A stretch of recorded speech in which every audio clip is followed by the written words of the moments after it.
कभी कभी जिंदगी का एक लम्हा इंसान को जन्नत या जहन्नम की तरफ मोड़ देता है।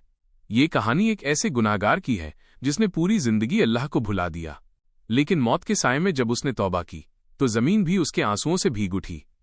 वो आदमी एक अमीर ताजिर था।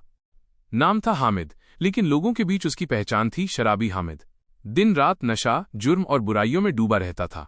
माँ अक्सर कहती थी, बेटा अल्लाह से डर, एक दिन तेरा हंसता चेहरा कब्र में रोएगा। लेकिन हामिद मुस्कुराकर कह देता, अम्मी जब मौत आएगी तब देख लेंगे। वक्त गुजरता गया। हामिद की जवानी गुनाहों में सड़ने लगी। मस्जिद की अजान सुनकर भी वो हंस पड़ता। कभी किसी गरीब को देखकर कहता, अल्लाह से दुआ करो, तुम्हारा मालिक मैं हूं। एक रात जब वो महफिल से लौट रहा था, शराब के नशे में डगमगाता हुआ सड़क किनारे गिर पड़ा।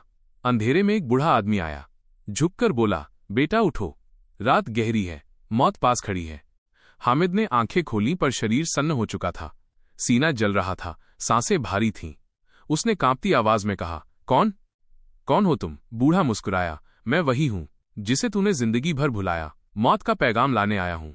हामिद का चेहरा सफेद पड़ गया। वो उठने की कोशिश करने लगा, मगर जिस्म जकड़ चुका था। उसकी आंखों के सामने उसके सारे गुनाह घूमने लगे। माँ की बातें, गरीबों की आहें, छूटे हुए सजदे। सुबह जब आंख खुली तो हामिद अस्पताल के बिस्तर पर था। डॉक्टर बोले, तुम्हें हार्ट अटैक हुआ था। उसने पहली बार अपने सीने पर हाथ रखा और रो पड़ा। वो समझ चुका था मौत की दस्तक हो चुकी है। वो घर लौटा।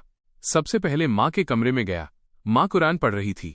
हामिद ने घुटनों पर बैठकर कहा, अम्मी मुझे माफ कर दो, मैंने तुम्हें भी रुलाया और अपने रब को भी।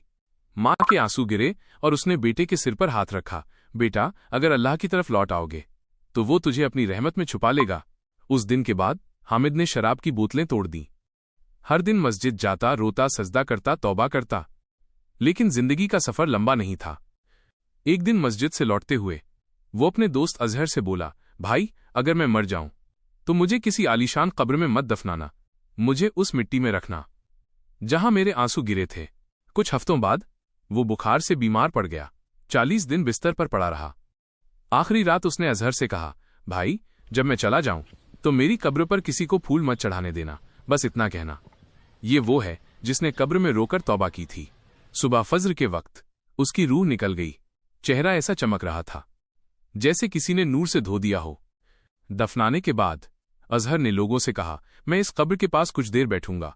रात गहरी हो गई, सब चले गए। अजहर कब्र के पास बैठा रो रहा था। अचानक उसे लगा जैसे मिट्टी के नीचे से किसी की सिसकियां आ रही हों। वो डर गया, लेकिन कान लगाया तो एक आवाज आई, ऐ रब, मैंने तुझसे देर से तौबा की, लेकिन तू रहम कर, तेरी रहमत तेरे गजब से बड़ी है। अजहर कांप उठा। सुबह जब लोगों ने कब्र खोली तो देखा हामिद का चेहरा मुस्कुरा रहा था और मिट्टी की नमी अब भी महसूस हो रही थी जैसे आंसू गिरे हों। लोगों ने उस कब्र के पास एक छोटा पत्थर रखा जिस पर लिखा था, ये कब्र एक गुनाहगार की है जिसने मरने से पहले अपने रब को पहचान लिया। आज भी वो कब्र मौजूद है। लोग वहां जाकर कहते हैं, ऐ अल्लाह, हमें भी उस हामिद की तरह तौबा की तौफीक दे। दोस्तों, गुनाह कितना भी बड़ा क्यों न हो, अल्लाह की रहमत उससे हमेशा बड़ी होती है। अगर तुम आज सजदे में गिर जाओ तो कल तुम्हारी कब्र भी रोशन हो सकती है। अगर आज तुम तौबा कर लो तो कल फरिश्ते तुम्हारे लिए रहमत की दुआएं करेंगे। याद रखो, अल्लाह इंतजार करता है अपने गुनाहगार बंदों का। वो कहता है, ऐ मेरे बंदो जो अपनी जान पर जुल्म कर बैठे हो, अल्लाह की रहमत से मायूस मत होना। सूरा अज जुम्र 53। जब तक सांस है तौबा का दरवाजा खुला है। एक सजदा, एक आंसू और पूरा जहां बदल सकता है। अगर वीडियो अच्छी लगी तो लाइक और सब्सक्राइब करें।